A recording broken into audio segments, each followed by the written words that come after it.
nuestro curso en esta quinta sesión, ¿sí? Entonces, sin más preámbulos, vamos a empezar con nuestra temática que vamos a abordar el día de hoy. Como ya se mencionó, el día de hoy vamos a iniciar nuestro tema referente a la ejecución de las obras de construcción. Ya veníamos hablando respecto al diseño de las obras de construcción, lo cual se esquematiza en lo que es el expediente técnico.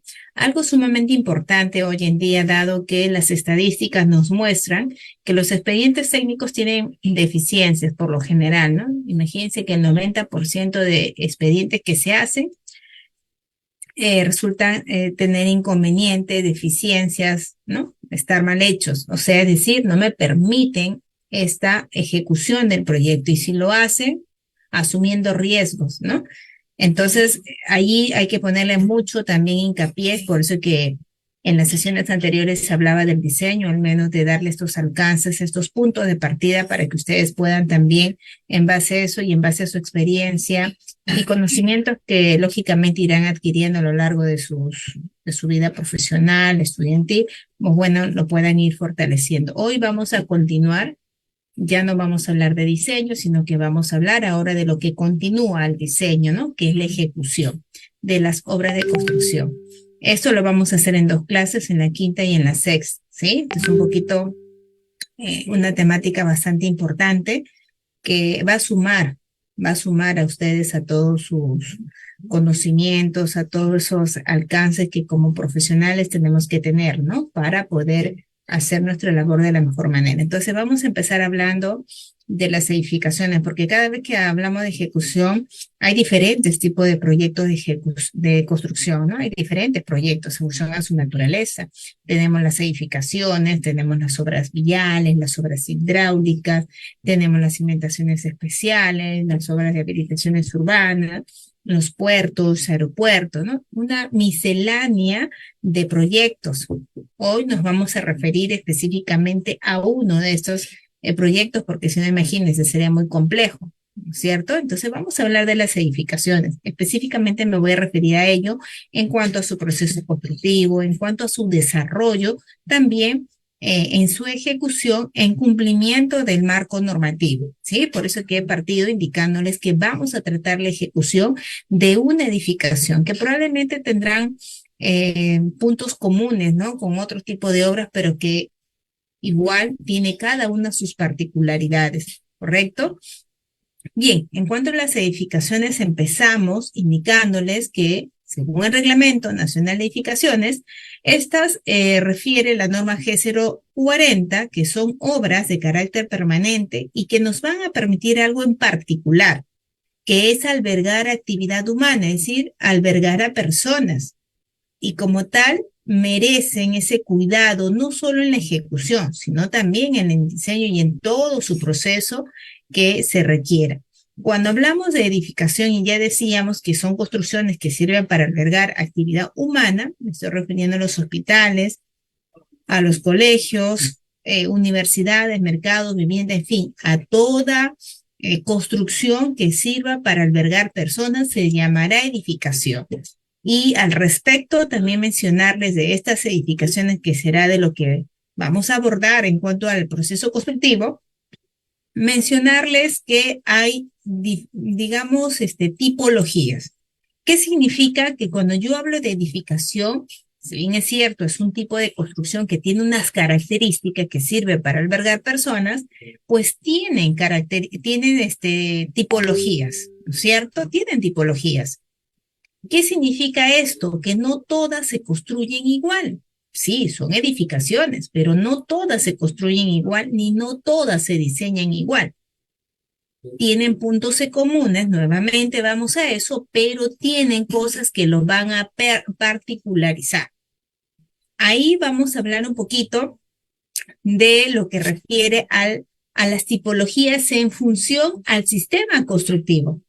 Ingeniera, no sabía eso, sí. No todos son iguales, chicos. Hay que aprender a diferenciar. Tú puedes ver una edificación, pero no todas se han creado, y si se han diseñado, ni no todas se tienen que construir igual. Por eso es importante entender que estas tipologías van a ir en función, vuelvo a repetir, del sistema constructivo. Ingeniera, ¿y cuáles son los sistemas constructivos que tenemos? Bueno, tenemos tres. Las aporticadas, las placas, dentro de ellas las de placas de concreto armado, placas de albañilería y las mixtas o duales. En ese sentido, decimos también que las tipologías de edificaciones son esas tres. ¿Me entienden? Las aporticadas, placas y mixtas o duales. En cumplimiento al sistema de constructivo también la denominamos tipologías. Entonces, dentro de las placas, aquí la característica es que todo el elemento más importante en las placas es el muro, ya sea muros de concreto armado o ya sea muros de albañilería. Ese es el elemento más importante. Por lo tanto, vamos a tener mucho cuidado en su diseño y también en su ejecución, porque es cierto que debemos cuidar todo, pero como es el elemento más importante, es decir, es que se va a cargar todo el peso, entonces falla eso, va a fallar toda la edificación. Aparte, o sea, sabemos que por secuencia lógica y proceso constructivo a todo hay que cuidar, pero es un poquito más porque es lo más importante. ¿Correcto? Es por eso que tenemos una norma exclusiva que es la 070 que cuida el tema de los muros. También tenemos la 060 que cuida los elementos de concreto armado.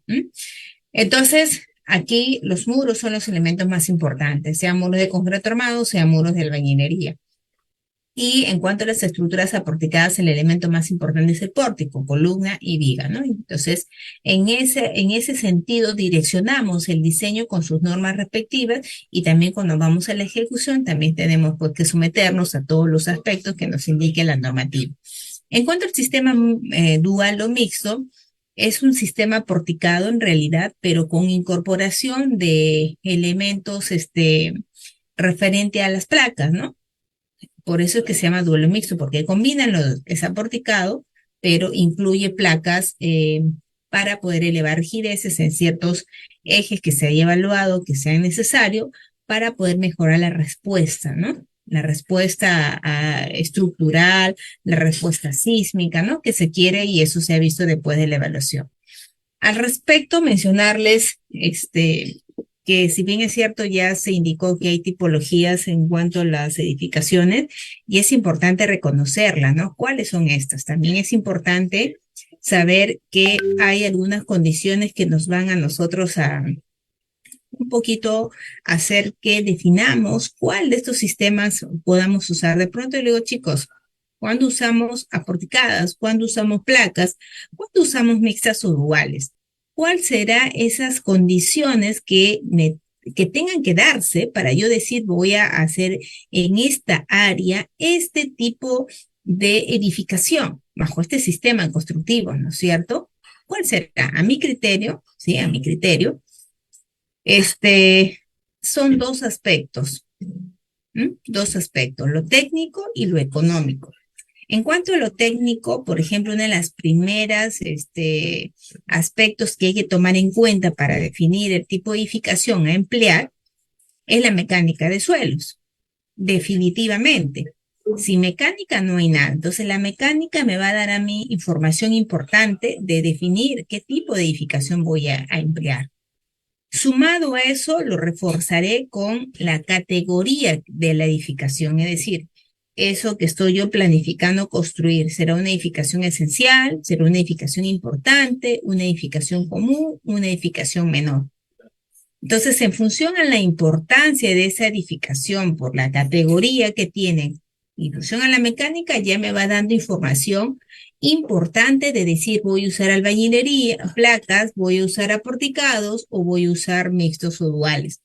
Y que eso también tiene que, como que se dice, pues, fusionarlo con la parte económica o tener muy buenos alcances, pues, técnicos, estructurales, pero también la parte económica tenemos que nosotros también chequearla, también verificarla, ¿no es cierto? Para ver otras alternativas también que me den las mismas o respuestas parecidas, no serán las ideales, pero bueno, tenemos que evaluar también la parte técnica, ¿no? Entonces, básicamente por ahí es un poquito la información. En cuanto a a estas tipologías de las edificaciones que se ostenta en el sistema constructivo, vamos a referirnos específicamente dentro de las placas a las albañilerías confinadas, porque en el Perú el 95% de viviendas, ¿sí? Se hace bajo este sistema constructivo de albañilería confinada. Entonces, no es que lo dejemos de lado, es algo muy importante de conocerlo, porque las viviendas, el 95%, ya les decía, construye bajo albañilería confinada y ameritan ese cuidado, ¿no? Y luego tenemos las aporticadas y ya les decía la ministra Urales. En cuanto a las albañilerías, que justamente acá nos estamos refiriendo, las albañilerías es un sistema constructivo que está también respaldado en la norma 070, albañilería del Reglamento Nacional de Edificaciones, y nos indica que estas edificaciones están reforzadas, ¿no? Son aquellas edificaciones donde los muros están reforzados por elementos de concreto armado, vertical, columnas, horizontal, viga y sobrecimiento. Ya, y aquí la particularidad es que el muro se fusiona con el elemento vertical llamado columna y forma un solo elemento, ¿sí? Forma un solo elemento. ¿Por qué? Por el sistema que nosotros empleamos del endentado, ¿no? O de las mechas o chicotes, o de la conexión en realidad que nosotros realicemos, hacemos que el muro funcione como un solo elemento y que sea algo monolítico, ¿no? Y que trabaje como uno solo. Esa es la particularidad de las albañilerías, aparte de que también observamos que en este sistema de albañilería confinada, pues tiene algunas restricciones. Por ejemplo, en cuanto al sistema de albañilería confinada, ya veíamos cómo el reglamento lo define. Aparte, estamos observando un clásico sistema de albañilería confinada, conformada por muros de albañilería, columnas verticales, sobrecimiento, cimiento y losa aligerada. En cuanto a la cimentación de este sistema, está constituido por un cimiento corrido y un sobrecimiento. Normalmente esos son los elementos que se consideran para una albañilería confinada. Ingeniera, ¿puedo reemplazar el cimiento y sobrecimiento por una placa? Considerando que el suelo tiene deficiencia, sí podría reemplazarse el cimiento y sobrecimiento por una placa, perdón, por una platea de cimentación, ¿no? O losa de cimentación. Podría también darse eso en función a las consideraciones del suelo. Ahora, hay algunas restricciones, les decía también en cuanto a lo que son albañilerías. Por ejemplo, la norma nos dice que la distancia entre eje de columnas es máximo 5 metros. Todo eso es altura de la columna o 5 metros, o sea, no puedo tener más distancia entre eje de columnas en albañilería. Sabemos que esto también se recomienda para 2 pisos de azotea, no es mucha la altura, que también pues se indica para este sistema. La dirección de, o mejor dicho, la densidad de muros tanto en X como en Y tiene que ser casi parejo para que no haya torsión en cuanto a la configuración estructural. También cuidamos mucho eso. Y cuidamos mucho también el tema de la conexión entre el muro y la columna. ¿Me entienden? Ahí tenemos que cuidar mucho, ser muy cautos, porque decíamos que aquí el muro es el elemento más importante. Por lo tanto, vemos mucho su arriostre de este muro, ¿no? Y la manera de arriostrarlo correctamente en albañilería es con la conexión de dentado o mechas o chicota, ¿no? Por ejemplo, aquí en la imagen derecha inferior estamos viendo una conexión dentada que se ha dado en función al levantamiento de muros en primer lugar y luego se irá a vaciar el concreto columna. Pero vemos que se ha dejado un ladrillo salido, un ladrillo no, así, ¿no? Para firmar tipo unos dientecitos, para que al momento de ingresar el concreto se vea pues este agarre, ¿no? O se tenga este agarre, esta conexión, que es lo que se quiere.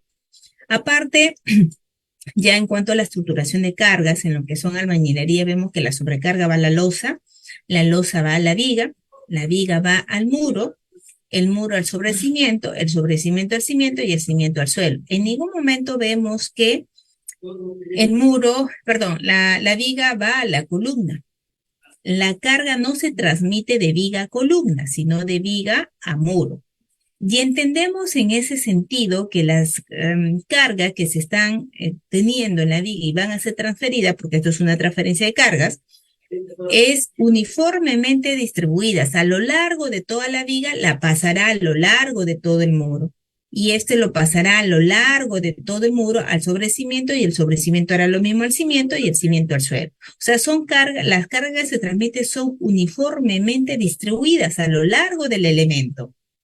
¿Sí? Entonces, aquí, como ustedes ven, no aparece ninguna columna. Y no significa que estas edificaciones no lleven columnas. Si llevan columnas, deben llevar columnas, pero son columnas de confinamiento, no son columnas portantes. Por eso es que usted ve que en la transmisión de carga no aparecen columnas, porque acá las columnas no son portantes, sino son columnas de confinamiento. Me ayudan a confinar al muro, hacer que este sea totalmente, digamos, totalmente, pues, ¿no? Bueno, valga la redundancia, confinado, ¿no? No esté trabajando el muro por un lado y la columna por otro lado. O sea, hacemos que trabaje columna y muro como un solo elemento, que la columna le proporcione su rigidez al muro. Y eso lo logramos a través del endentado. Entonces, lo que yo quiero que acá un poquito se entienda es que no hay columnas, o sea, sí hay columnas en la estructuración, pero no como elemento estructural que vaya a recibir carga y transmitirlas. Entonces, nuevamente, las columnas solamente tienen una función de confinamiento, por lo tanto, basta con una sección mínima de confinamiento. Por eso es que un error es que se diga que en las edificaciones todas las viviendas tienen que tener pues zapatas o tienen que tener unas columnas pues grandes, ¿no? De mucha sección, mucho acero. Y esto ustedes van a saber que se va a dar en función al sistema constructivo. Aquí en albañilería no lo amerita, porque son columnas de confinamiento. Basta con una sección mínima del elemento y también de lo que es el acero, la cuantía del acero, porque es una columna que solo está confinando, no está cargando. ¿Ya? Entonces, y tampoco como las columnas no están cargando y si las columnas no transmiten carga, solo confinan, solo acompañan, entonces no tampoco es necesario unas zapatas. Las zapatas son necesarias cuando hay un elemento puntual que está recibiendo carga y lo va a transmitir. Acá no. Es por eso que las columnas aquí en albañilería van metidos en el cimiento corrido, van empotradas en el cimiento corrido. Y luego el cimiento corrido sigue haciendo su trabajo de transmitir las cargas que transmite el sobrecimiento, ¿no? Entonces las columnas son parte de, es como si fuera cimiento corrido digamos, zona de empotramiento. ¿Ya? Entonces eso es un poquito para, solamente el acero está metido, pero igual todo es columna, perdón, todo es cimiento corrido, ¿no? No hay columna abajo. Las columnas van a ser del cimiento corrido hacia arriba. Y el cimiento corrido, o sea, en toda su altura, sigue siendo concreto ciclope, ¿ya? Entonces eso es importante, miren, siempre diferenciarlo, ¿sí? Diferenciarlo, porque a veces pues se cree que todo es uno solo y cometemos muchas confusiones, ¿no? Bien, en cuanto al sistema porticado, este es otro sistema, pues, ¿no? No es igual que el anterior. Y estoy hablando de edificaciones, ¿me entiende? O sea, no por ser edificaciones todo se hace igual, por eso vienen acá las tipologías. Entonces, en cuanto a las estructuras aporticadas, decimos que esto tienen otros elementos que lo constituyen, ¿no? ¿Qué elementos lo constituyen? Tenemos de abajo, tenemos las zapatas que soportan a cada columna, tenemos las columnas, tenemos las vigas y tenemos también las losas, ¿no? Esos son los elementos característicos de un aporticado. Lo estamos viendo también aquí en una fotografía, ¿no? Columnas, vigas y losas. Bueno, parte de lo que es la cimentación. Aquí la estructuración de cargas, ¿cómo es? Sobrecarga va a la losa va a la viga va a la columna a la zapata y zapata al suelo. Como ustedes ven, acá sí, la viga transmite una carga puntual, no es carga distribuida, sino carga puntual a la columna. Y esta columna, su carga puntual la necesita seguir, pues, ¿no? Trasladando. ¿A dónde lo va a trasladar? A quien soporta las columnas, que son las zapatas y que son también un elemento puntual. Entonces la zapata, digamos, recibe esto, ¿no? Y esto luego se va hacia el suelo. Entonces, como ustedes pueden ver aquí, sí necesitamos, pues, las zapatas, por la configuración que tienen y por la transmisión de cargas. Y aquí las columnas sí cumplen un trabajo estructural, porque la viga la pasa a la columna y la columna tiene que transmitir a la zapata. Por lo tanto, a más carga, pues será de más sección esa columna. No solamente en las dimensiones del concreto, sino también en lo que refiere al acero. ¿Ya? Entonces acá es diferente, como ustedes ven. En cuanto a lo que son los elementos de la cimentación, también tienen variedad. No es como albañilería solo cimiento corrido o sobre cimiento. Acá tenemos pues cimientos reforzados, tenemos las zapatas, tenemos las vigas de cimentación, también pueden ir cimiento corridos, ¿no? Pueden haber también cimentaciones profundas, adicionalmente a las superficiales. Entonces, otro acá la situación. Y este tipo de edificaciones sí, pues, no tienen límite de niveles, ¿no? Porque son aporticadas, todo es de concreto armado. La distancia entre eje y columnas es mayor de 5 metros, ¿no? Las alturas también, digamos, no es hasta 2,50 metros, como indican para albañilería, ¿no? Y no hay un poquito restricción del piso, dependerá de la mecánica de suelos, ¿no? Y de los parámetros también urbanísticos que se tengan en ese lugar. Entonces acá es diferente, vuelvo a repetir, las aporticadas un poquito son para construcciones importantes, ¿no? Básicamente importantes, donde va a haber mucho, digamos, flujo de personas, donde vamos a tener también consideraciones especiales en lo que refiere pues al terreno, ¿no? Entonces todo eso, por eso le decía al inicio, parte por decir qué tipo de edificación voy a hacer, cuál será mi mecánica de suelo y con eso darle información referente a qué edificación es la que vamos a tomar en cuenta. ¿Ya?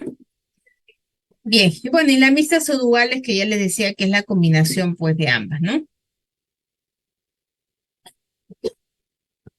Bien, en cuanto a los procesos constructivos, ya, en cuanto a los procesos constructivos, vamos a indicar esto porque va a ser algo importante dentro de toda la descripción de cada una de las partidas. Voy a ir explicando cómo se ejecuta, cómo se va a desarrollar cada una de las partidas en complemento al marco normativo, pero en función a un proceso constructivo, a un orden. Entonces aquí, para ello, vamos a indicarles que los procesos constructivos se definen como el conjunto de fases, ¿no? Fases que tienen que tener características de ser sucesivas o solapadas en el tiempo. Es decir, yo en el tiempo tengo que ya tener algo consolidado en función a partidas, en función a actividades, ¿no?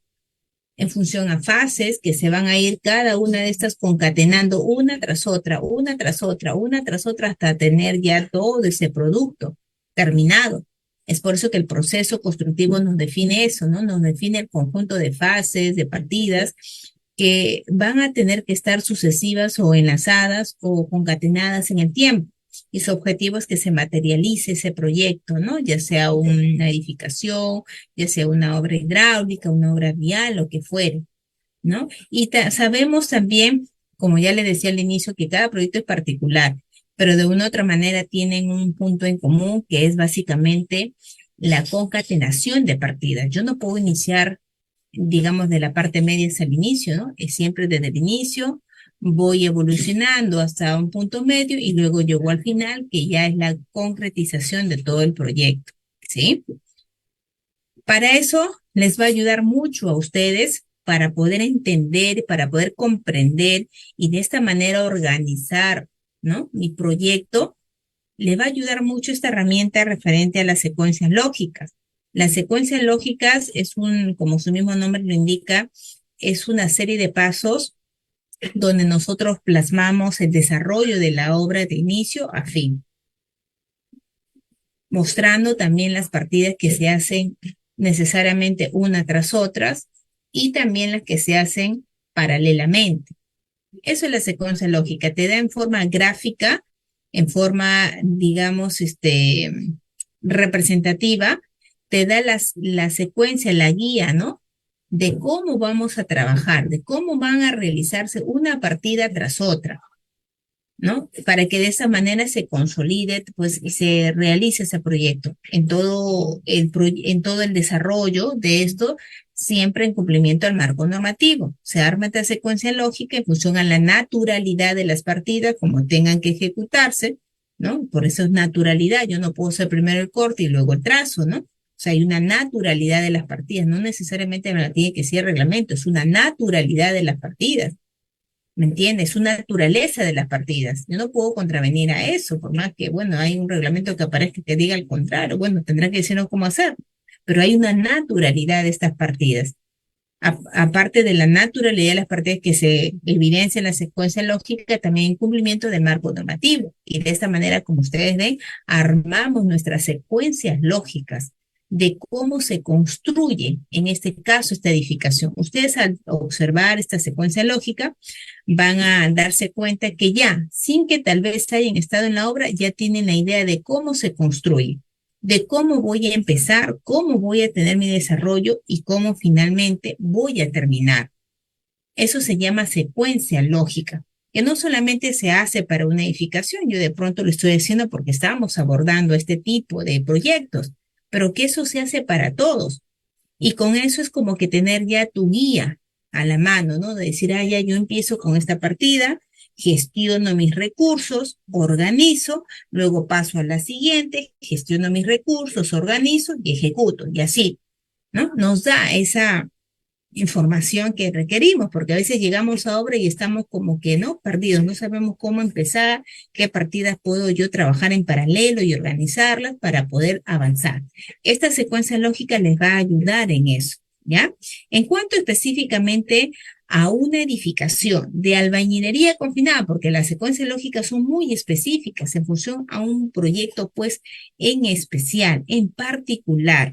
Entonces, yo estoy hablando acá de la secuencia lógica del proceso constructivo, o sea, de cómo se ejecuta una edificación de albañilería confinada. Estoy tratando ese tipo de edificaciones. Entonces, aquí en la secuencia lógica, que es justamente esa descripción gráfica, ¿no? De cómo se ejecutarán o cómo se desarrollarán las partidas unas con otras, cumpliendo la naturalidad de estas y también cumplimiento del marco normativo. Entonces, aquí, por ejemplo, se indica que primero se hagan las obras provisionales. Es la partida que tenemos que hacer en primer lugar. Porque yo lo digo, bueno, es por naturalidad y también por reglamento de metrados de obras de edificación. Entonces, tenemos las obras provisionales, ¿ya? Luego de las obras provisionales tenemos los trabajos preliminares. Primero hacemos obras provisionales y luego trabajos preliminares. No podríamos hacer primero trabajos preliminares y luego obras provisionales, ¿no es cierto? Entonces, primero sus obras provisionales, luego sus trabajos preliminares.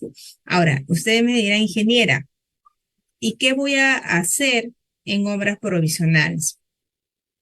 Bueno, en obras provisionales vamos a hacer nosotros, ¿ya? Todo lo que refiere a las construcciones provisionales e instalaciones provisionales. Por ejemplo, en las construcciones provisionales tenemos que ver el cartel de obra, la instalación del cartel de obra, también la instalación de la oficina, del almacén, caseta de guardianía, comedor, ¿no? Servicios higiénicos, todo lo que tenga que organizarse previo a la ejecución de las partidas. Ya, entonces eso es según la norma. Cada una de estas construcciones tendrá sus puntos también a cumplir, tal cual lo refiere la norma, ¿no es cierto? Trabajos preliminares. Los trabajos preliminares son partidas que se ejecutan después de las obras provisionales y dentro de estas tenemos, por ejemplo, según el reglamento de metrados para verificación, tenemos a la nivelación, trazo y replanteo, tenemos a la limpieza de terreno, a la movilización y desmovilización de maquinaria y equipos, principalmente, ¿no? Pero hay otras más que el reglamento me refiere. Yo solamente me estoy refiriendo a tres que son básicas: la limpieza del terreno, la nivelación, trazo y replanteo, y lo que es movilización y desmovilización de maquinaria y equipos, ¿no? Entonces, ya he hecho mi almacén, luego ya hago mi movilización, ¿no? Puedo ir también paralelamente haciendo la limpieza del terreno, la nivelación, ¿no? Y también lo que es la movilización y desmovilización de maquinaria y equipos, ¿ya? Entonces, una vez que ya hemos cumplido el 1 y el 2, o sea, en esa secuencia del primero, obras y después trabajo, eso te representa la flechita, te dice que primero hagas uno y después harás dos. Luego de ello se aperturan tres actividades. La primera es que después que ya tenemos trabajos preliminares, hagamos la habilitación del acero, luego la nivelación, trazo y replanteo, y luego la habilitación de material sanitario, ¿no? Tenemos tres escenarios que considerar aquí: habilitación de acero, nivelación, trazo y replanteo, y habilitación de material sanitario. Entonces, una vez que ya un poco nos vamos imaginando, ¿no? Ya hemos llegado a obra, hemos instalado nuestro cartel, hemos hecho nuestro almacén, nuestra oficina técnica, hemos visto los servicios higiénicos, la caseta de guardería, y ya está. Empezamos ya con los trabajos en sí de la obra, ¿no? Que es la limpieza de todo el área donde vamos a construir, la nivelación, trazo y replanteo, y movilizar, desmovilizar maquinarias y equipos. Entonces, luego de eso, yo ya voy a empezar, ¿no? En relación a los trabajos, ya se entiende que primero voy a hacer, ya les mencionaba, la nivelación, trazo y replanteo, la limpieza y todo lo demás, y paralelamente también dos actividades más: la habilitación del material de acero o la habilitación de acero y la habilitación de material sanitario. Puedo ir avanzando paralelamente porque la posición de estos recuadros te indica que lo puedes hacer en paralelo. ¿Qué significa en paralelo? Al mismo tiempo. No es como en el otro, ¿no? Uno, dos, primero haces uno y luego haces dos. Acá tres, cuatro y cinco significa que lo vas a hacer en ese orden del paralelismo, ¿no? Lo puedo hacer al mismo tiempo. No necesito hacer uno y después el otro, no, lo hago al mismo tiempo. Mientras mi cuadrilla está haciendo su nivelación trasero planteo, otra cuadrilla está habilitando el acero de las columnas y otra cuadrilla está habilitando el material sanitario, referente a las tuberías que se colocarán en la edificación. Luego de eso, mire, ya se sigue una línea de trabajo en función a las partidas que se están haciendo en paralelo, ¿no? Después de habilitar el acero, coloco el acero de las columnas. Después de haber hecho la nivelación trasero planteo, hago la excavación de zanjas para cimientos corridos. Y después de la habilitación de material sanitario, coloco las tuberías de montante, de desagüe y ventilación en la zona. ¿Ya? Entonces, cumplo con eso luego que ya he colocado el acero en las columnas, en la zanja, luego que he hecho la excavación de zanjas, luego que he hecho la colocación de pase de desagüe montante, desagüe, ventilación. ¿Qué hago? Realizo el vaciado de los cimientos corridos, porque estoy hablando de una edificación de albañilería confinada, donde los elementos que llevan su cimentación es un cimiento corrido sobre cimiento. No van aquí zapatas, por si acaso. Las zapatas no es un elemento que van en todas las edificaciones, van en ciertos tipos de edificaciones, ¿ya? Entonces, después que lleva haciendo un cimiento corrido, paralelamente puedo ir habilitando mi madera para encofrar mis sobrecimientos. Y una vez que ya habilité mi madera para encofrar mis sobrecimientos e hice el vaciado de cimiento corrido, voy a encofrar mis sobrecimientos. Se entiende que esto tiene que estar fraguado, ¿no? Entonces ya vacié, va a fraguar, paralelamente voy habilitando la madera. Una vez que ya he cumplido con habilitar y vaciar y que esté fraguado este concreto del cimiento corrido, voy a hacer mi encofrado de los sobrecimientos.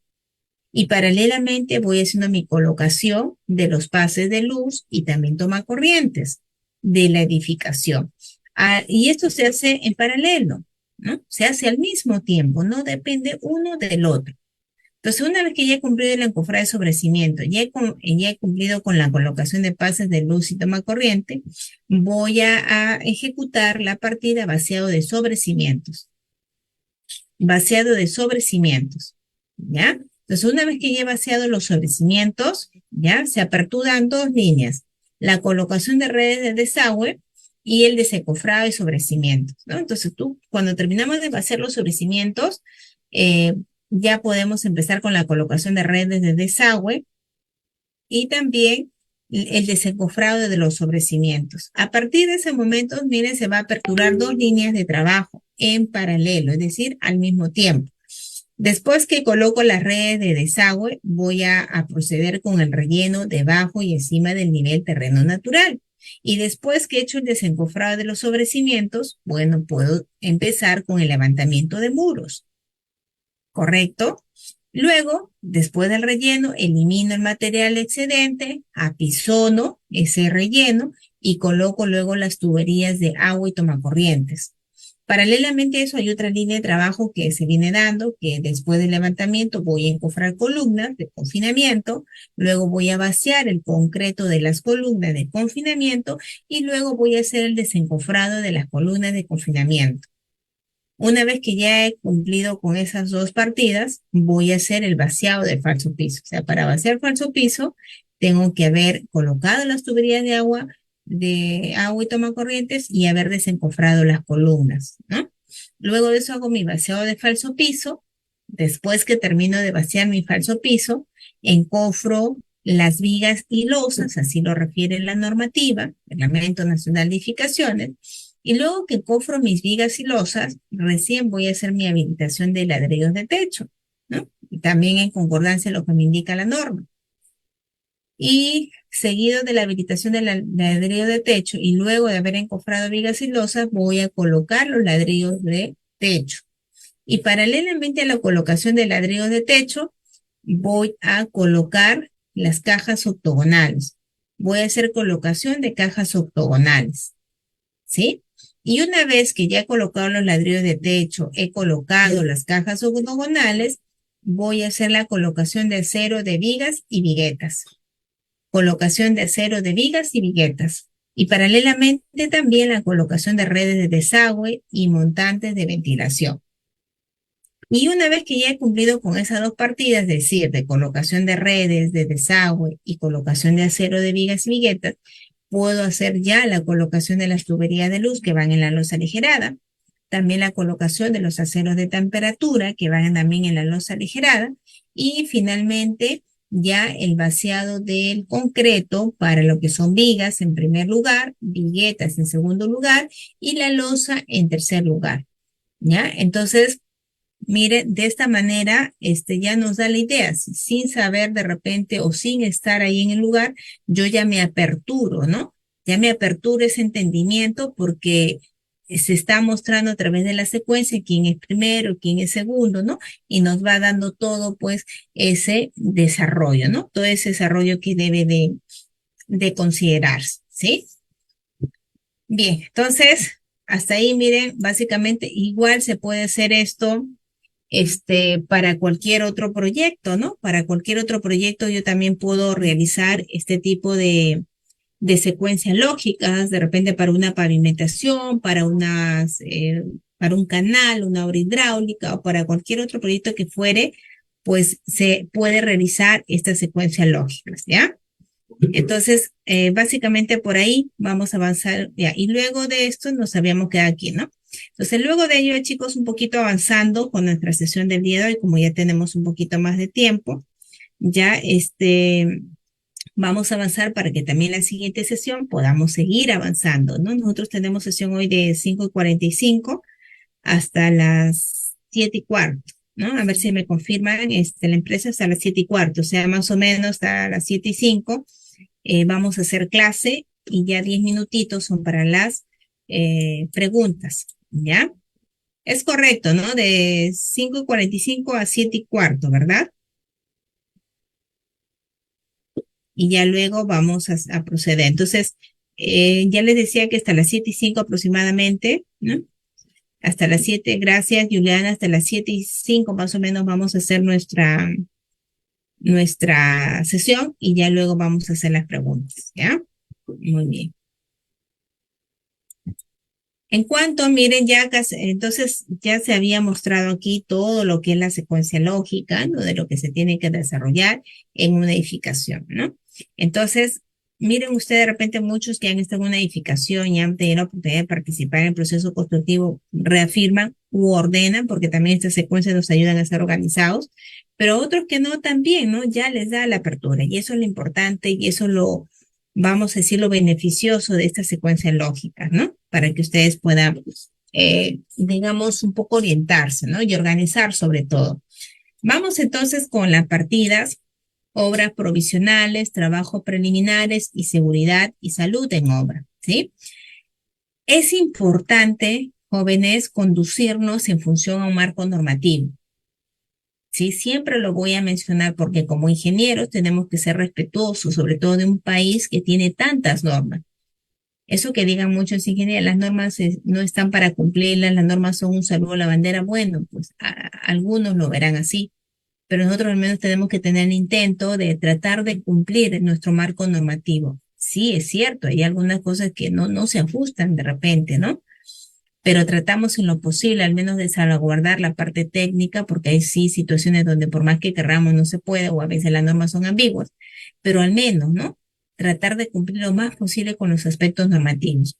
En ese sentido, mencionarles que nosotros en el Perú, tenemos un reglamento de metrados para obras de edificación, el cual te da las estructuras de las partidas, sobre todo de edificaciones y habilitaciones urbanas, te da la estructuración de las partidas, ¿no? La jerarquía de las partidas que deben de colocarse, ¿no? Para lo que es metrados, para lo que es presupuesto, para lo que son cronogramas. Entonces, la primera partida que enuncia este reglamento, ¿no? Y creo que esto es al margen de las partidas, digamos, del proyecto, ¿no? Al margen del tipo de proyecto que se tenga, esa partida siempre se debe considerar como primaria.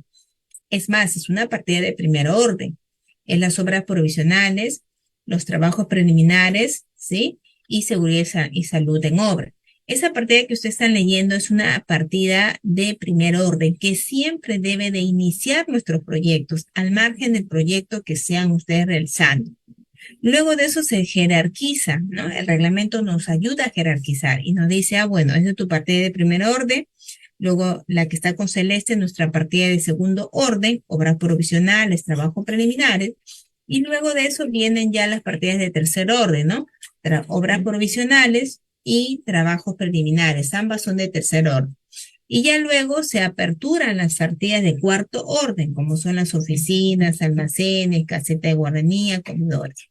Pero antes de ello, referirles en cuanto a las partidas, por ejemplo, obras provisionales, que es la que vamos a abordar ahorita, mencionarles que según el reglamento, estas obras provisionales, como su mismo nombre lo indica, son de carácter temporal, son de carácter, valga la redundancia, provisional. Por el tiempo que dure la obra, nada más deben de estar presentes en tu proyecto, las obras provisionales. Por eso son de carácter temporal, por el tiempo que dure tu obra. Por lo tanto, se refiere que estas no pueden ser fijas, no pueden construirse de una manera fijas, porque estas son provisionales. Y en tanto, si tú lo quieres hacer fija, de repente le darás más adelante otro uso, ¿no? Entonces la norma nos dice que en ese sentido de las obras provisionales, solamente las que durarán el tiempo que dure la obra y luego tiene que desmontarse, tiene que demolerse, tiene que sacarse de ahí, porque las obras provisionales no son parte del proyecto. O sea, en cuanto a la parte principal, al casco, ¿no? No es parte de, son algo complementario. ¿Sí? Entonces, estas obras provisionales, como ya les decía, tienen esa caracterización de provisional por el tiempo que dure nada más ese proyecto, ¿ya? Y dentro de esto tenemos a las oficinas, a los almacenes, a las casetas de guardería, a los comedores, a los vestuarios, servicios higiénicos, cerco y cartel. Y como ustedes pueden observar, cada uno de estos tiene sus unidades de medida, ¿no? Acá el reglamento nos dice o unidad o metros cuadrados. Cualquiera de los dos los puedes poner, no va los dos. Es uno de los dos. Es uno de los dos. Entonces pondremos metro cuadrado a esa partida. Tú elegirás metros cuadrados. Así lo diseñarás y así lo construirás y así verificarás en metros cuadrados cuando esa área se indique que es techada u ocupada. Y esto pasará si es que se construye estas construcciones provisionales.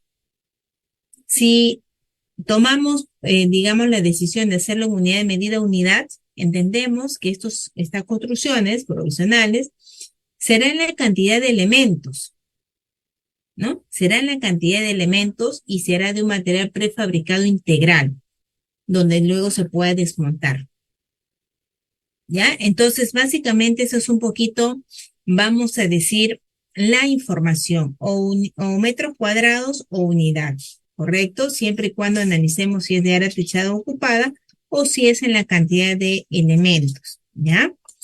Ahora, acá hay algunas consideraciones en cuanto al proceso constructivo, por ejemplo, de las oficinas. Se sugiere que el área mínima sea de 10 metros cuadrados, que la altura de piso a techo sea de 2,20 metros, que tenga una buena ventilación e iluminación, entre otros aspectos también importantes a considerar, ¿sí?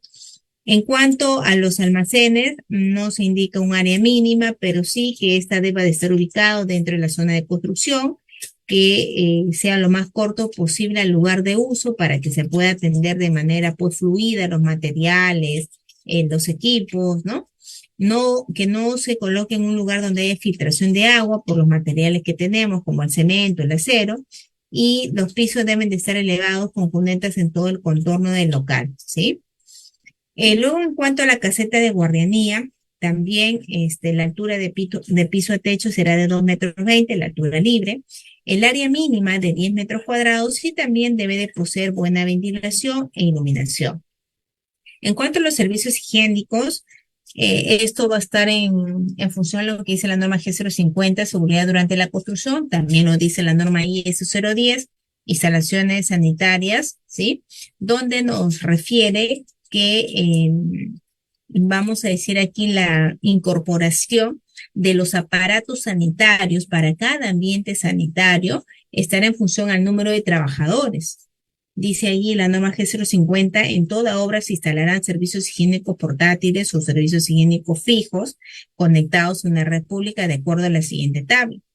Por ejemplo, si tenemos no sé, pues de 50 a 100 trabajadores, vamos a tener que considerar 5 inodoros, 10 lavatorios, 6 duchas y 4 urinarios. En obras de más de 100 trabajadores, se instalará un inodoro adicional por cada 30 personas. Bien, en cuanto al cerco, indicarles que este puede ser de bloques, de ladrillo, de adobe, de madera, ¿no? De lo que se vea que ofrezca la seguridad y de lo que las especificaciones técnicas también lo hayan, ¿no? referido. En cuanto a las especificaciones, se indica aquí que se debe dejar un espacio para el tránsito peatonal, para el replanteo de la obra, para el depósito también de materiales, ¿no? Así también como para andamios en lo que son los tarrajeos en la parte exterior. El ancho que se puede invadir con estos cercos es de 1,50 m del borde de la obra o el 50% del ancho de la vereda. Ya eso se puede invadir en la vía pública con referencia a lo que es el cerco cuando se va a construir. La altura de lo que es un cerco de 2 a 3 metros. El espesor es variable, dependerá del material que se va a incorporar. Y las puertas para los cercos deben tener un ancho de 3 metros, abrir hacia adentro. Si son puertas corredizas, pues es mejor. Y luego, referente a los carteles de obra, se entiende que este será propuesto por la entidad en uno como mínimo. Los carteles de obra serán ubicados en lugares visibles de la carretera, de modo que a través de la lectura cualquier persona puede enterarse de lo que se va a ejecutar. La ubicación será previamente aprobada por el ingeniero supervisor y el costo incluirá su transporte y colocación. En cuanto a las medidas, tenemos un ancho de 2,40 o 3,60, se sugiere, con un largo de 3,60 o 7,20, pero en realidad quien va a darnos estas dimensiones es el expediente técnico, ¿no? Ahí vamos a ver qué dimensiones corresponden para este proyecto. ¿Qué datos más o menos en general debe de incorporarse en un cartel de obra, ¿no? Tenemos el nombre de la obra, financiamiento, monto, sistema de contratación, plazo en días calendarios, empresa contratista y el tipo del proceso. Esos son los datos que se incorporan en un cartel de obra, ¿ya? Obviamente esto también sujeto a las directivas, ¿no? Que tal vez la entidad tenga o en función a lo que el expediente técnico también refiere en sus especificaciones. El material puede ser de una gigantografía con un triplé y madera, ¿no? Formando el marco, o puede ser de una albañilería, ¿no? Lo que la entidad también establezca. Bueno, luego también tenemos instalaciones provisionales, que eso se va a meter en global. Todas las partidas que son parte de las instalaciones provisionales se metran en global. Y esto, tanto el agua, como el desagüe, como la energía eléctrica provisional, como la instalación telefónica y comunicación, todas estas partidas que se deben de metrar y considerar en global, su valor de metrado es uno, perdón. Además de eso, indicarles que estas partidas no están referidas al pago de este servicio básico. No es que acá vamos a meter en unidad mes, como muchos lo hacen, agua mes, desagüe mes, energía mes, telefonía mes. Y si la obra dura 5 meses, cantidad 5, su precio unitario y está ahí mi presupuesto. No, aquí para nada nos vamos a quitar ese tabú de hacer metrados en lo que refiere a las partidas de construcción con unidad mes. No aplica el mes. El mes es una unidad de tiempo, no es una unidad de medida que se haga la medición con algún elemento, ¿no? De medición que tenemos y de esta manera obtener pues sus metrados, la cantidad de la partida. No es una unidad de medida el mes. Por lo tanto, estas partidas, el reglamento refiere que es a la construcción de estos sistemas, ¿ah? O sea, si tú vas a construir un agua de forma provisional, ¿no? Si vas a construir el sistema de desagüe de forma provisional para esa obra, si vas a construir la energía de forma provisional y si me vas a instalar la parte telefónica y comunicación de forma provisional, bueno, lo metas con uno. Ya dirás qué personas, qué materiales, qué maquinaria y equipo necesitarás para poder, pues, atender de estos servicios. Ujú. Pero esto siempre y cuando la obra no tenga, pero muchas de las obras tienen estos servicios básicos, no construyen un servicio básico solo para la obra, ¿no? Ya lo tienen de la parte pública y llevan un punto, ¿no? Entonces acá hay que tener mucho cuidado porque he visto mucho error en eso. Metran aquí instalaciones provisionales y aquí incorporan como si fuera pagonet y no es así. Acá es unidad global y se refiere, vuelvo a repetir, la ejecución de la partida. Bueno, hasta ahí lo que son obras provisionales. Sabemos que esas partidas son las iniciales, las que sí o sí se tienen que hacer de forma, pues, primaria, ¿no? Es lo primero que vamos a hacer. Luego continuamos con los trabajos preliminares. Y nos dice aquí el reglamento que estas partidas se hacen previas, por eso son preliminares, son partidas que se hacen previas a la ejecución de las partidas movimiento de tierras. Es todo lo que tenemos que hacer para preparar al terreno y al ambiente de la ejecución de esa partida tan fuerte, tan preponderante llamado movimiento de tierras, ¿no? Ahora, en ese sentido, nosotros, según el reglamento, tenemos todas estas partidas que ustedes están observando, que está en el reglamento de metrado por verificación. Ahí nos refiere todo ese listado de partidas.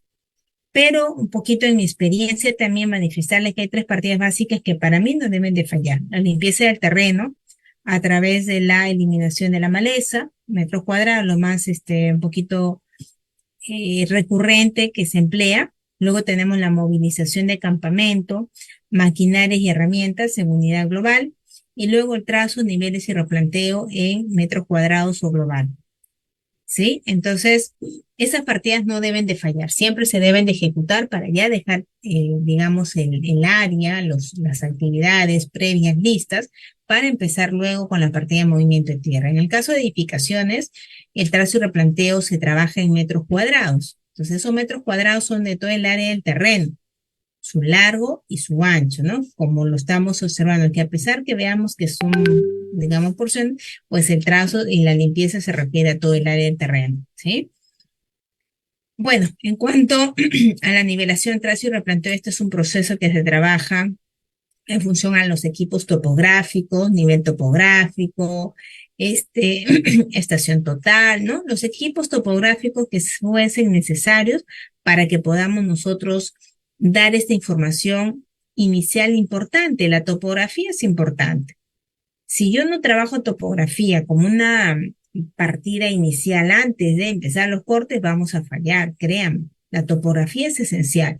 Esos trabajos de nivelación, trazo y replanteo es importantísimo para poder establecer los puntos, ¿no? Y cómo voy a manejarme en cuanto a las excavaciones, a los rellenos y todo lo demás. Entonces, esto siempre se tiene que dar también en concordancia a nuestros planos, a nuestras cuadrillas de topografía con el topógrafo y a los buenos equipos que también se tengan para poder hacer un buen trabajo, equipos calibrados sobre todo, ¿no?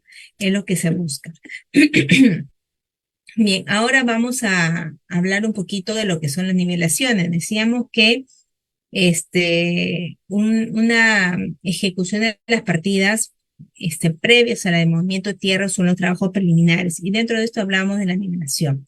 Entonces, en ese sentido de potenciar los niveles, mostrarles cuáles son estos niveles estructurales que tenemos en una edificación, ¿sí? Entonces, vemos aquí en la imagen lo que tenemos. Lo primero es un nivel techo terminado, un nivel entretecho, que ese es el nivel donde terminamos de digamos, donde colocamos el acabado de la losa aligerada. Es el acabado de tu losa aligerada. Nivel techo terminado o entretecho. 5 centímetros debajo encontramos el nivel techo sin terminar, ¿no? 5 centímetros debajo el nivel techo sin terminar, que es ese nivel como lo observamos donde terminamos de vaciar el concreto en la losa. Aligerado, losa maciza, la losa que fuese. Luego tenemos el nivel más un metro. El nivel más un metro es un nivel sumamente importante porque a partir de ese nivel vamos a poder ubicar los niveles superiores. ¿Ya? Por eso tenemos que ubicar ese nivel más un metro. ¿Cómo lo ubicamos? En función al nivel piso terminado interior de la edificación. Entonces, a partir de ese nivel piso terminado interior, subimos un metro y ahí está el nivel más un metro. ¿Ya? Luego tenemos el nivel falso piso. Entre el nivel piso es donde terminamos o donde es el acabado de tu primer nivel, de tu mayólica, parquet, piso pulido, lo que tuviéramos. Entonces, 5 centímetros debajo de ese nivel piso terminado tenemos el nivel falso piso. El nivel falso piso, entre el nivel piso terminado y el nivel falso piso tenemos 5 centímetros reglamentarios. ¿Correcto? 5 centímetros reglamentarios. Entonces, luego de ello, decimos que entre el piso y el falso, a veces no se tiene el espesor de los 5 centímetros. Eso es cuando el piso no tiene los 5 centímetros reglamentarios, sino 2, 3, lo que, bueno, se fabrique y así salen los pisos. Entonces viene el nivel contrapiso. El nivel contrapiso es lo que me va a permitir cumplir esa altura de 5 centímetros. Si mi falso, si mi mayólica es de 2, entonces ¿de cuánto será mi contrapiso? De 3 centímetros. 3 más 2 me dan los 5, ¿ya? Luego tenemos el nivel de relleno. El nivel de relleno es un nivel importante donde nos va a servir como base para poder disponer encima de el concreto del falso piso. ¿Ya? Entonces, primero tenemos el nivel relleno, que es la base, es un nivel de relleno compactado, y si no es un nivel que rellenas y es un nivel que cortas, igual tiene que ser compactado, ¿no? Y sobre esto recién colocamos la mezcla del falso piso, ¿ya? Luego de eso tenemos el nivel, lo pongo aquí con unas nubecitas porque esto puede ser que sea como que no, o sea, no siempre hay nivel de relleno, no siempre hay nivel de contrapiso, no siempre hay nivel de corte, lo que están con nubecitas va a estar sujeto a los niveles que nos proporcionan en los planos, por eso lo pongo como nubecitas, mientras que todo lo demás siempre vamos a tenerlo presente. Luego tenemos el nivel 00. El nivel 00 es un nivel también sumamente importante porque a partir de ese nivel digo positivos hacia arriba y negativos hacia abajo. Positivos hacia arriba y negativos hacia abajo. ¿Ya? Entonces, ubicamos ese nivel 0. ¿Y cómo lo ubicamos ese nivel 0? Ubicamos ese nivel 0 en tu vereda o en tu tapa de registro de agua o desagüe. Y a partir de ese nivel mido hacia arriba, ¿no? Mido hacia arriba los positivos, las cotas positivas, y en función de ese nivel hacia abajo mido las cotas negativas, ¿ya? Luego tenemos el nivel terreno natural, que es un nivel, pues, natural, es un nivel tal cual se presenta en la realidad, sin que yo lo toque, sin que yo lo modifique, ¿no es cierto? Y en cuanto a ese nivel terreno natural, indicarles que es como tú lo encuentras, vuelvo a repetir la realidad. Y ese nivel terreno natural es sumamente importante también, chicos, porque a partir de ese nivel tú vas a hacer tu excavación. Nosotros no excavamos a partir del nivel 00, ¿eh? Sino excavamos a partir del nivel terreno natural. Por eso es importante ubicarlo. Y esa cota la vamos a ubicar en el terreno, tal cual esté, sin que tú hayas hecho nada, ¿sí? Luego tenemos el nivel de corte. Ese nivel de corte es fluctuante. ¿No se escucha, chicos? No se escucha, me están escribiendo, ¿sí? Aunque de repente es el tema de Miguel, de repente es el tema de tu internet, ¿no? Ya, entonces vamos a continuar, ¿ya? Entonces le decía que el nivel de corte es algo fluctuante, o sea, no siempre vamos a tener ese nivel de corte. Va a depender de la información que nos brinden los planos y de la información que encontremos en el terreno, ¿sí? De esos dos niveles va a depender aquí, ¿ya? Y luego tenemos también, gracias chicos por responderme que sí se escucha, muchas gracias. Y luego tenemos el nivel falso, nivel fondo de cimentación. El nivel fondo de cimentación es el nivel donde se va a asentar, donde se va a ubicar tu cimiento, en este caso corrido, o puede ser también otro tipo de cimentación. ¿Ya? Es el punto donde se va a hacer asentar. Por ejemplo, acá tenemos el cimiento corrido. ¿Dónde se siente el cimiento corrido? El nivel fondo de cimentación. ¿Ya? Entonces, hay un poquito a grandes rasgos para que ustedes sepan. Yo les auguro que si ustedes un poquito interiorizan y aprenden cómo se posicionan estos niveles, les va a ayudar mucho, no solo en el entendimiento a veces de los planos, para poder luego dar la orden en cuanto a lo que son pues los cortes, sobre todo las excavaciones, ¿no? Ahí es preponderante de saber niveles. En el tema de movimiento de tierras, ¿no? Bueno, va a ser en todo, pero básicamente en lo que es movimiento de tierras, ¿sí? Podemos acá observar algunas fotitos donde se tiene al nivel terreno natural, que es el nivel tal cual encontramos en la realidad, el nivel 00, que es la etapa de registro de agua, etapa de registro de desagüe. Tenemos el nivel más submetro, que es ese nivel interior donde también nosotros lo colocamos con un tiralínea rojo. ¿Por qué? Porque este nivel me va a permitir ubicar los niveles superiores. ¿Y cómo ubiqué este nivel más submetro? A partir del nivel piso terminado interior, medí 1 metro hacia arriba y ahí se ubicó el nivel más un metro, ¿ya?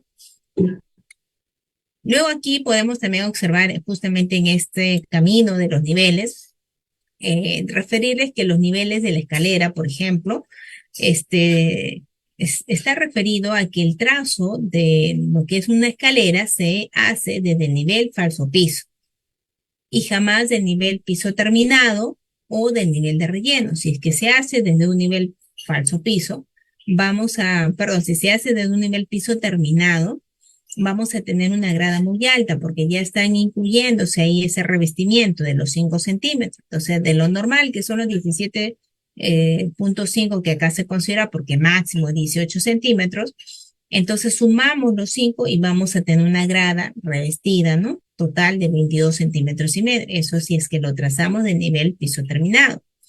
Y si por el contrario decidimos trazarlo del nivel de relleno, va a ser más pequeño, porque ahí como que estamos reduciéndolo en 10 centímetros esa altura en la grada y tendríamos 7 centímetros y medio. Por eso es que lo normal, para que mis escaleras salgan todas pues coordinadas, mis alturas de contrapaso, ¿no? Y bueno, contrapaso básicamente porque el paso es 25 centímetros para una vivienda, debe de ser trazada de nivel falso piso, ¿ya? Luego tenemos aquí también hay un error muy recurrente, muchos piensan que el nivel más un metro, al igual que todos los demás niveles, lo medimos desde el 00, y no es así, ¿no? Los niveles no se miden todos desde el 00. Esto va a depender de qué. Va a depender de qué nivel, ¿no? Por ejemplo, todos los niveles se trazan desde el 00, todos los niveles, excepto solo uno. Uno, esta excepción es el nivel más un metro. Ese nivel más un metro no se traza desde el 00, sino se traza desde el nivel piso terminado interior de la edificación. Por eso es que cuando se va a hacer trazo en la vivienda, por ejemplo, y te dicen una altura libre de 2,50 metros, ¿no? Yo tengo que cuidar esa altura libre. Pero si yo digo ya tengo un nivel más un metro, nosotros pensamos que a veces el nivel más un metro es desde el nivel 00. Y si ya tu casa estaba con un piso terminado más 30, se supone que el más 30 sí se mide desde el 00, ¿no? Entonces, yo vaya, yo tengo desde el 00 hasta el nivel piso 30. Me dicen el nivel más un metro, entonces digo, del piso al más un metro me falta 70. Entonces, y aquí estoy reduciendo, ¿no? La altura libre estoy que la dejo a 2,20, cuando debe de ser 2,50. ¿Y cómo voy a lograr esto? Porque el nivel piso terminado interior debe de ser mi punto de partida para el trazo del nivel más un metro. O sea, de repente mi nivel piso va a estar a más 50. No es que solo me falte 50 y ya llego al nivel más un metro. No. Tendríamos que desde el nivel piso terminado interior subir el metro porque el nivel más un metro se traza desde el nivel piso terminado interior de la edificación. ¿Ya? Eso hay que tenerlo también siempre presente. ¿Ya? Bien, luego ya llegamos, miren, a movimiento de tierras, ¿no? Referente a lo que es la partida de movimiento de tierra, es una partida muy preponderante, es una partida muy fuerte, tanto desde el punto de vista del metrado, por ende económico, por ende del tiempo también, ¿no? Entonces, es sumamente preponderante en los proyectos. Entonces, en este caso, vamos a indicarles que las partidas en una edificación, que es lo que estamos abordando, ese tipo de proyectos, este, vamos a considerar tres, por decirlo así, partidas representativas. Hay otras en el reglamento, por si acaso. Por eso usted siempre le digo, váyase a su reglamento de metrados. Y si por ahí surge alguna particularidad, usted pues tendrá que llevar su reglamento y ahí un poquito ver qué partidas más se están considerando, ¿no? Pero esas tres partidas representativas para una edificación de albañilería confinada, que es lo que estamos abordando, pues tenemos excavación, como lo están observando, relleno y la eliminación de materiales excedentes. Todas estas partidas representativas tienen una unidad de medida, que es metro cúbico. ¿Qué significa esto? Un ancho, un largo y un alto. Tres dimensiones, ¿correcto? Para llegar al metro cúbico. Y en cuanto a las excavaciones, nos indica que hay dos tipos de excavación. Las excavaciones masivas, que esta es condicional a los niveles, y la excavación simple, que esta siempre va a existir. O sea, yo ni siquiera voy a evaluar si existe o no existe excavación simple. No la voy a evaluar. Yo digo que siempre va a existir. Esa no se evalúa, esa siempre está presente. La que evaluamos es la excavación masiva, porque esta dependerá de los niveles que establezcan los planos y lo que encontremos en la realidad, en el terreno. ¿Entienden? Depende de ello para saber si hay masivo o no. En cuanto al relleno, existen dos tipos de relleno desde el punto de vista de justamente su nivelación, de esa información que nos proporcionen, ¿no? Los planos, el terreno. Entonces tenemos un relleno que se hace encima del nivel terreno natural y un relleno que se hace debajo del nivel terreno natural. Ambos rellenos pueden existir o no también. Pueden existir o no. Y luego tenemos la partida eliminación de material excedente, ¿no? Tenemos otra partida. A ver, Anthony, ya nos falta poquito, 7:05, ya empezamos con las preguntas, ¿ya? Nos falta 6, 5, 10 minutitos aproximadamente, entre 11 y 10 minutitos para empezar las preguntas, ¿ya? En cuanto a la excavación, recuerden que estamos viendo los procesos constructivos, ¿no? ¿Qué alcances tomar en cuenta en la ejecución de estas partidas que conforman una edificación del tipo albañilería confinada? Ahora, en cuanto a esta partida de excavación de zanjas o excavación nada más, decíamos que hay dos tipos de excavaciones, ¿correcto? La excavación simple y la masiva. La simple siempre va a existir. La excavación simple es puntual, son para tus elementos de la cimentación o de pronto para enterrar tus tuberías o tal vez para hacer tu cimentación de tus bases de maquinarias, ¿no? Básicamente es para algo puntual que vamos a enterrar. Necesitamos hacer una excavación para enterrar eso puntual, ¿ya? Eso es excavación simple. La excavación masiva es para poder, o la excavación masiva es la excavación de toda el área del terreno, por eso es masiva. Es toda el área del terreno, ¿no? Consideramos toda el área del terreno por una altura de corte y eso me da el volumen de excavación masiva. La excavación simple, vuelvo a repetir, es algo puntual. En este caso, que se trata de una cimentación de albañilería confinada, pues es una excavación simple para lo que son las zanjas de los cimientos corridos. Esta se debe de realizar, recuerden siempre en función a tus planos que te indican la longitud, que te indican el ancho y que te indican la profundidad, ¿no? Y esto es importante también tomarlo en cuenta, hacer la verificación si esa altura le da esa garantía de que estamos asentando en una zona firme.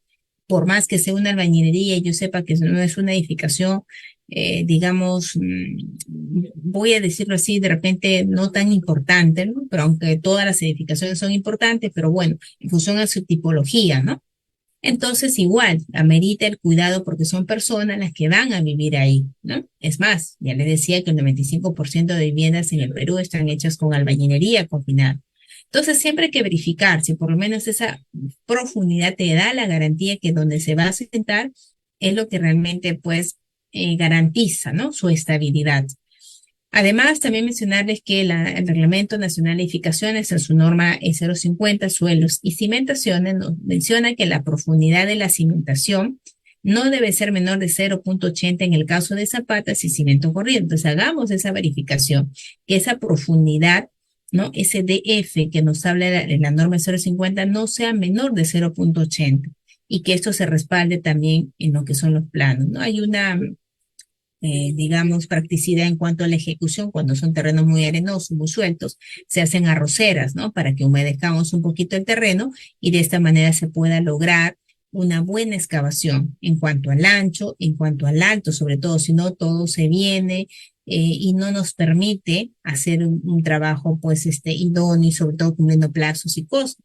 Por eso es que se hacen este tipo de arroceras, ¿no? En algunos casos también cuando ya las excavaciones son muy más profundas, se hacen en tirados, ¿no? Para poder también garantizar la ejecución de estas partidas. La norma 050 de la que les mencionaba nos habla en su punto C, ¿no? En cuanto a profundidades de la cimentación, nos dice que esta se determina de la siguiente manera, tanto sin sótano como con sótano, ¿no? Entonces, en nuestro caso, lo que nos está hablando la norma es del DF, ¿no? Que no sea menor de 0.80. Y este DF desde el nivel terreno natural hasta el punto donde se va a sentar la cimentación. Eso nos dice que no puede ser menor a 0.80, ¿sí?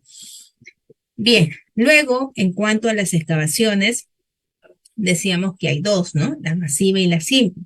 Y que esas excavaciones se hacen desde el nivel terreno natural, que es el nivel donde está posicionada la maquinaria o es el nivel donde tú lo encuentras, hasta el nivel fondo de cimentación. Entre esos dos niveles se excava nivel terreno natural y nivel fondo de cimentación, ¿ya?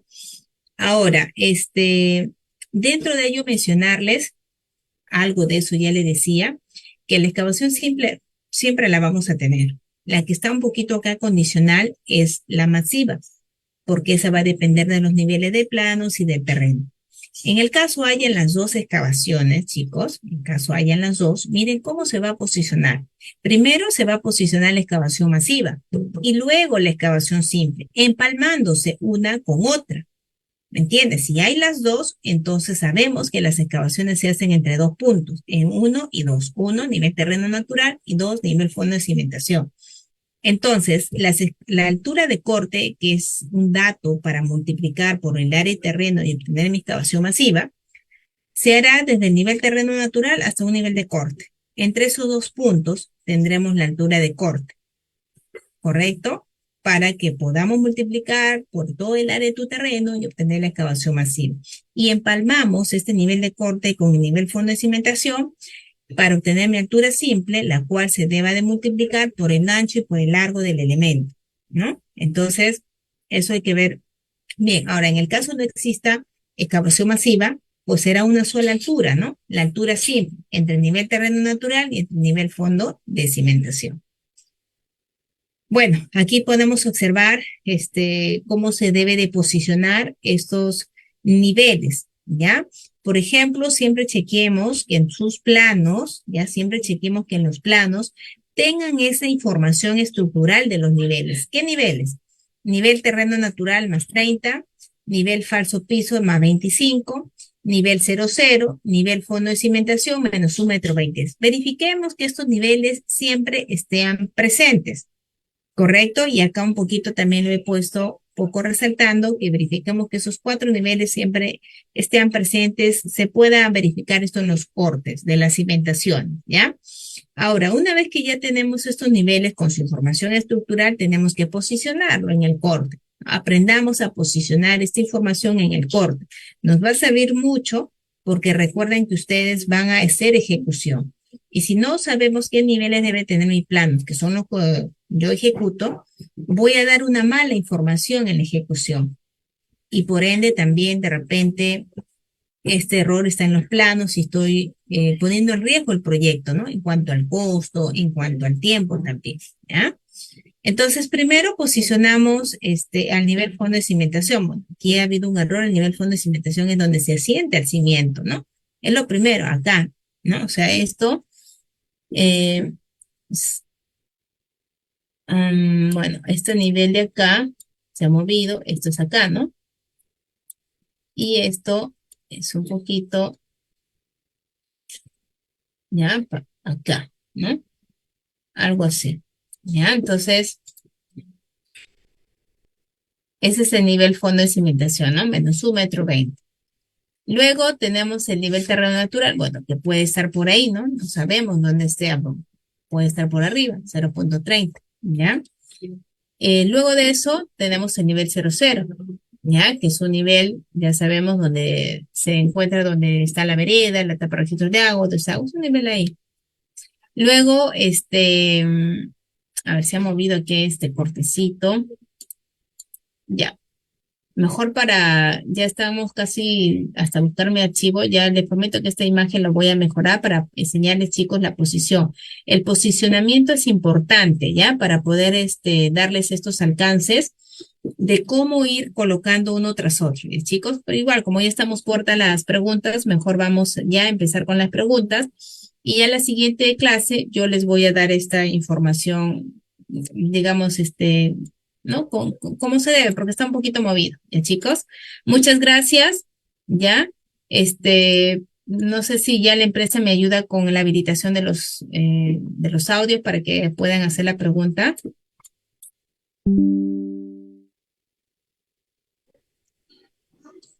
Muchas gracias, ingeniera. Bien, vamos a empezar con las preguntas. Le habilitamos el micrófono al señor Anthony, por favor.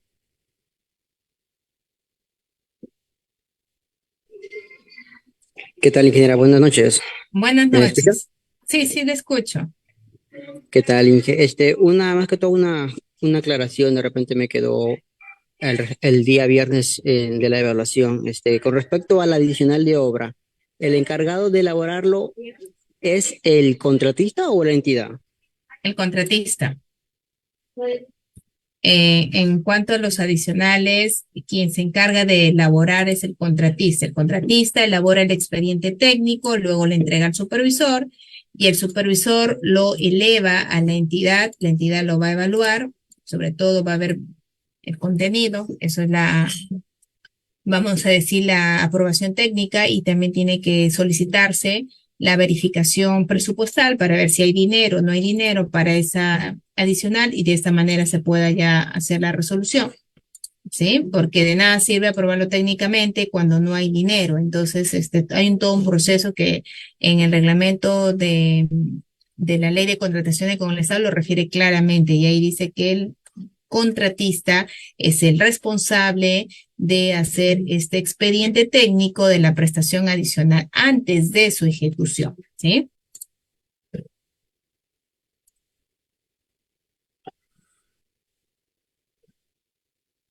Bien, creo que podemos pasar a otra pregunta. Excelente, muchas gracias. ¿Hay alguna pregunta adicional en el chat? A ver, vamos a ver. Mm, Aquí hay una pregunta, dice, ingeniera, con respecto a la excavación, ¿se considera 10 centímetros más para el solado? Es que los cimientos corridos no tienen solado. Los cimientos corridos llegan hasta su nivel fondo de cimentación. Si fuera una cimentación que tiene acero, que es de concreto armado, como las zapatas, por ejemplo, ahí sí, tendría que ser una excavación de 10 centímetros más por el solado, ¿no? Entonces, y sobre el solado ya iría pues el elemento de concreto armado. En este caso en específico, que indicaba que era una edificación de albañilería confinada, pues no, ¿no? No va a un solado porque es un concreto ciclópeo. Excelente, muchas gracias. Siguiente pregunta, Eh, dice, ingeniera, si en caso el muro en la confinada, si no tuviera endientado, ¿pasaría algo? Allá. Lo que nos está diciendo ahí, voy a traducir la pregunta.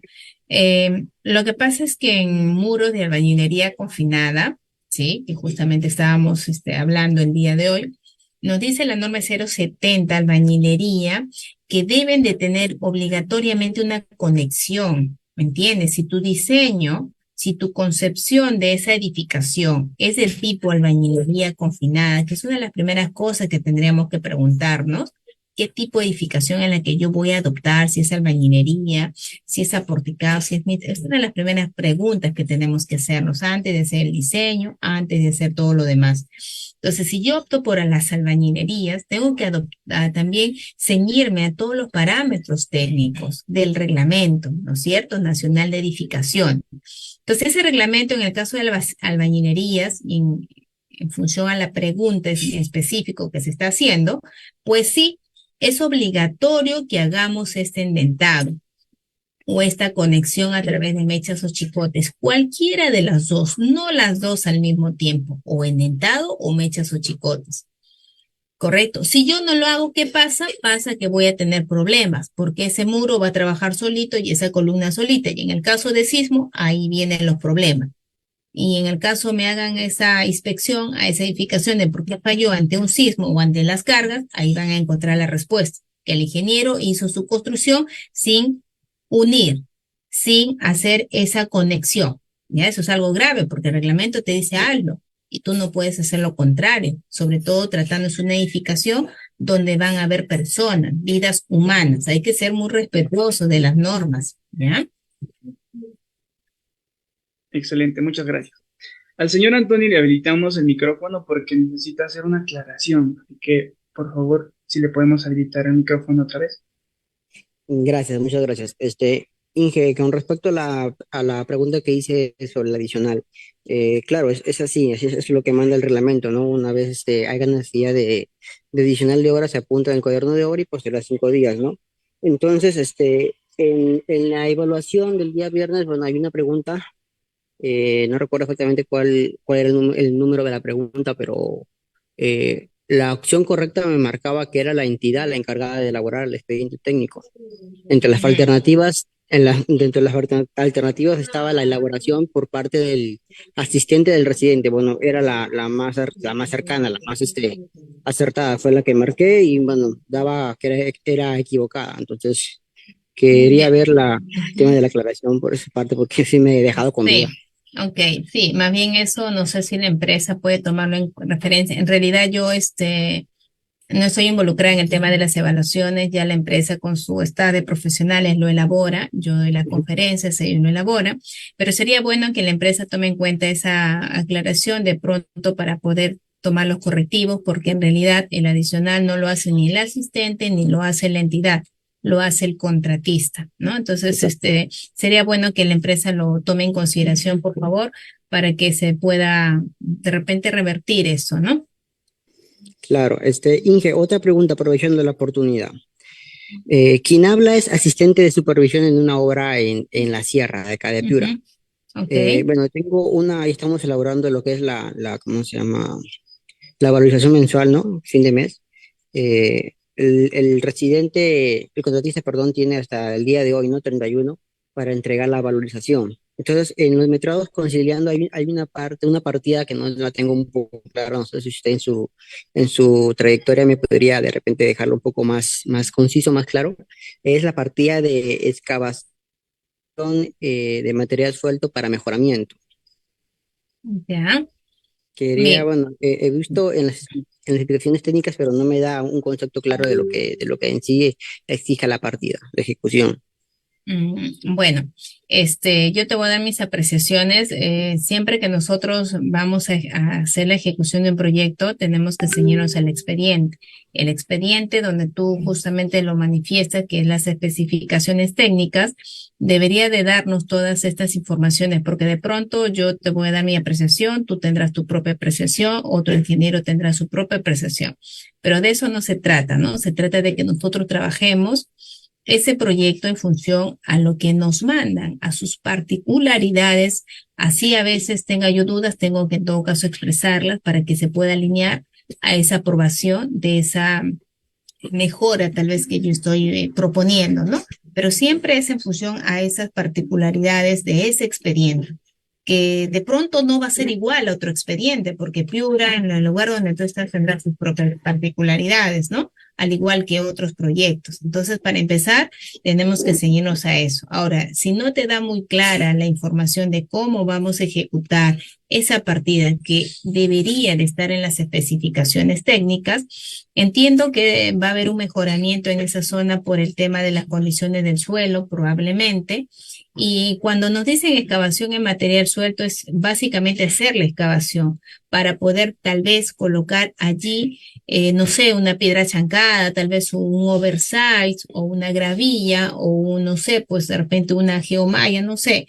No sé en qué consiste ese mejoramiento que de pronto entiendo que va a haber en ese proyecto, ¿no? Pero básicamente es eso, Claro, es preparar esa zona haciendo una excavación en ese tipo de material suelto para que puedas colocar lo que ella merite, ¿no? Que es el mejoramiento. Entonces, Entiendo.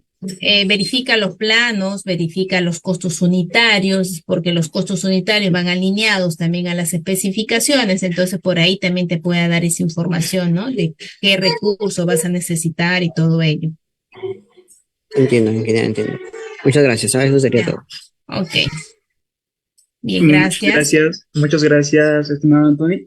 Con el tema de la evaluación tomaremos en cuenta la opinión y según el caso, pues tomaremos las decisiones para que todo pueda quedar ok. Seguimos con la siguiente pregunta. Dice, buenas noches. Al hacer una excavación, ¿a partir de cuánto de profundidad debería usar mi revelador de tensión? Develador, revelador. La verdad no entiendo, no soy un poquito eléctrica, así que no entiendo ese término de revelador de tensión. No manejo Mm, esos alcances. ya, perfecto.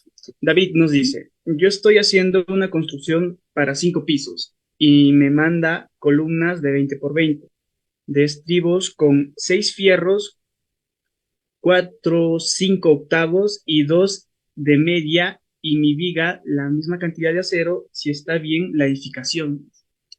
Bien. En primera instancia, tenemos que tomar en cuenta que aquí no hay reglas en cuanto a esos alcances, ¿sí? Entonces, todo lo que es un proyecto, una ejecución, o sea, un proyecto tiene fases, ¿no? Ustedes ya un poquito lo hemos venido trabajando, la fase de diseño y la fase de ejecución. Entonces, para poder yo ejecutar algo, tengo que haber hecho un diseño. Entonces, lo que me manifiesta David debe de tener un respaldo estructural en sus cálculos, en su memoria de cálculo, como lo hablábamos en la clase. Entonces, la memoria de cálculo, en función a la zona, en función a las consideraciones de sismicidad, en función a las cargas, en función al tipo de edificación, en función a muchas cosas en realidad que se combinan en lo que es un diseño, me saldrá si efectivamente esa columna de esa sección es la que deba de soportar si esa cantidad, esa cuantía de acero, todo eso lo diseño, así que de pronto, David, yo te debo decir que sería muy ligero que yo te diga está bien o está mal, porque eso se somete a todo un cálculo, ¿me entiendes? Tema de diseño es muy delicado. Y para dar una opinión tendremos que hacer un predimensionamiento, ¿no? Tenemos que hacer un cálculo y así, y luego ahora, ¿no? Hacer incluso esa corrida en un programa estructural para ver cómo pues va a trabajar ante el tema de sismos. Sabemos que el Perú sobre todo está en una zona altamente sísmica. Entonces, David, eso tenemos que trabajar. O sea, yo no te podría dar de pronto decir no, porque cada uno tiene su particularidad. Sería un poquito irresponsable de mi parte decir si eso está bien o mal digamos, en segundos, ¿no? La respuesta, ¿no? Excelente, muchas gracias. El señor Abel dice, ingeniera, ¿cuál es la falta del residente por ejecutar mayores metrados y partidas nuevas sin autorización de la inspección en obras por administración directa? Bueno, en cuanto a una obra por administración directa, quien lo gestiona, quien lo ejecuta es la propia entidad. ¿No es cierto? Entonces aquí vamos a decir que si se está dando un mayor metrado y si se está dando unas adicionales, el residente tuvo que informar vía cuaderno de obra y si es un adicional, tuvo que ser el expediente técnico. Si es un mayor metrado, tuvo que informar vía cuaderno de obra. El supervisor tuvo que autorizar antes de. Entonces, si es que el residente lo está haciendo por su cuenta y el supervisor no autoriza nada, entonces ahí se va a aperturar una sanción. De pronto es un ¿por qué? ¿Por qué se va a aperturar una sanción? Porque para empezar, según la norma, quien debe de autorizar todo en lo que es una obra es el supervisor o inspector, no el residente. El residente puede tener muchas ideas, pero él no puede solo, con su sola decisión, hacer algo. Quien autoriza es el supervisor, porque es el representante técnico de la entidad. Y yo no estoy en mi empresa, ¿no? Yo tengo que respetar lo que me indican las normas para lo que es una obra pública. Entonces, para empezar, en función a eso, yo al ejecutar un mayor metrado, un adicional, yo estoy empleando recursos del Estado que nadie me lo está autorizando. Entonces, dependiendo de esa gravedad del asunto, se aperturarán las responsabilidades, puede ser administrativa, puede ser civil, puede ser penal, y dependiendo de esa comprobación de las investigaciones, se aperturarán también algunos delitos que son los que ya finalmente se dan para poder, ¿no? Hacer un proceso y bueno, lo que siga su curso, pero realmente ahí es algo delicado, ¿no? No se puede hacer eso, es como que tú quisieras tomar las cosas por tu cuenta sin tu jefe, ¿no? O sea, ahí de hecho va a haber responsabilidades, ¿sí? Bien, con esto creo que hemos terminado, son las 7:17, ya siempre queda corto el tiempo, pero bueno, el tiempo es el tiempo. Sí, ingeniera, muchísimas gracias por esta maravillosa clase muy nutritiva. Muchas gracias a cada uno de ustedes por ser parte de este maravilloso curso. Así que nos vemos en la próxima clase. Ingeniera, muy buenas noches, que tenga una bonita noche y pues, nos vemos hasta la siguiente. A cada uno de Gracias, ustedes, gracias, ingeniera. gracias a ustedes, permiso, un abrazo y que tengan una bonita noche y bueno, a celebrar el Día de la Canción Criolla. Un abrazo, cuídense. Muchas gracias, ingeniera. Bien, nosotros voy a compartir mi pantalla para explicarles sobre la siguiente clase. Recordarles que la próxima clase es el día 3 de noviembre y que tenemos una evaluación, ya nuestra tercera evaluación, el mismo día. ¿Ok? No sé si tienen preguntas acerca de la clase y acerca de la evaluación. Creo que no. A cada uno de ustedes, por favor, les pido que puedan habilitar sus cámaras para tener una prueba de que han sido parte de este curso. Así que, si es que fueran tan amables de poder habilitar sus cámaras y así tomar la foto respectiva de la clase del día de hoy. Muchísimas gracias, Álvaro. Muchísimas gracias, Silverio, Miguel, Jorge, Cristian. Por favor, todos los presentes, si es que pueden habilitar su cámara para la foto respectiva del día de hoy. Muchísimas gracias, Jorge, Peter, Daniel, Juan. Muchas gracias a cada uno de ustedes. Perfecto. La fotografía la vamos a hacer a la cuenta de 3. Por favor, pueden habilitar sus cámaras a los que les falta. Bien, vamos. A la cuenta de 1, 2 y 3.